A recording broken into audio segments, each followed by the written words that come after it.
জ্বালা সহ্য না করতে পারে আসছি। জ্বালা সহ্য করতে না পারে আপনি একলা আসতেন, আপনি অন্য একটা ছেলের সাথে পালিয়ে আসলেন কেন? আমি পালিয়ে আসছি বলতে আমি একাই আসছি। তারপরে তো এই ছেলের সাথে কি আপনার বাবা মা পারিবারিকভাবে বিবাহ দিছে? না, আমি একাই করছি। আমার ঠিকানা তিতকাটা বাড়ি। আপনার এখানে বিবাহ হয়েছে কত তারিখে? এখানে বিবাহ হয়েছে তারিখটা আমার সম্ভবত মনে নেই, কিন্তু বিবাহ হয়েছে শুক্রবারে। কতদিন হবে তাতে? আজকে বুধবার, 5-6 দিন। 5-6 দিন। আপনার আগের সংসার ছিল জি পাথরঘাটা? জি।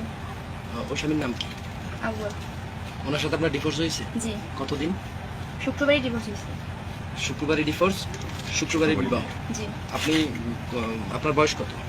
আমার বয়স 17। পড়াশোনা করে? জি। কোন ক্লাসে? নিউটন। আর যার সাথে বিবাহ হয়েছে উনি ইন্টারমিডিয়েট। নাম কি? ইমরান। পিতা? তৈরি বাড়ি। আচ্ছা, ডিভোর্স দিয়েছিল কি? ওইখানে ছেলে কেন দিয়েছেন? এনার সাথে সম্পর্কের জন্য? সম্পর্কে আগে তারা আমার যৌতুকের জন্য অনেক করতো। আমার বাবা কিছু দেয় নাই সেই জন্য। তাছাড়া শ্বশুর শাশুড়ি সবাই আমার জ্বালাতন করতো। আর সেই কথা যদি আমার সাথে বলতাম তাহলে আমার বলতো যে তুই তৈরি চাস না কেন। আপনার যৌতুকের জন্য তো আইন আছে নির্ধারিত। আপনি কখনো আদালতে বা মামলা করছেন বা থানায় অভিযোগ করছেন? জি। তাহলে আপনি সেই শ্বশুর বাড়ি থেকে না বলে কেন চলে আসলেন?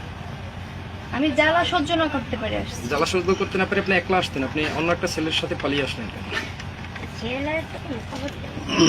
আমি পালিয়ে আসছি বলতে আমি একাই আসছি। তারপরে তো এই ছেলের সাথে কি আপনার বাবা মা পারিবারিকভাবে বিবাহ দিছে? না, আমি একাই করছি। আপনি একা বিবাহ করতে পারেন? আপনার বয়স 17। আপনি জানেন বাংলাদেশি আইনে 18 বছরের মানুষ মেয়েরা কত বছর বয়সে সাবালিকা হয়? 12। রাষ্ট্রীয় আইন মতে আপনি কত বছরে আপনি স্বাধীনতা পাবেন? 18। আপনার 18 হয়েছে? জি না। তাহলে আপনি কি আপনার মত প্রকাশ করতে পারেন? জি না। সেটা কি রাষ্ট্র বা আইন বিরোধী অপরাধ হয়? অবশ্যই। আপনি রাষ্ট্রবিরোধী আইন ভাঙছেন, হ্যাঁ। অপরাধ করছেন? জি। এটা বাল্যবিবাহ আইনে পড়ে, সেটাও আপনি করছেন। সেটা পড়ছি, কিন্তু আমার বাবা মা আগে দিছে সেটা বাল্যবিবাহ ছিল না। সেটাও বাল্যবিবাহ ছিল। আপনি সেটার প্রতিবাদ কেন করেন? সেটার প্রতিবাদ কই না, বাবা মার দিকে তাকাই, কিন্তু তারা তো আমার দিকে তাকায় না। বাবা মা ওটা ইচ্ছাকৃতভাবে দিচ্ছে। জি। এটা আপনার ইচ্ছাকৃতভাবে হয়েছে। কতদিন আগে বিবাহ ছিল? আগে বিবাহটা কত বছর সংসার করছেন?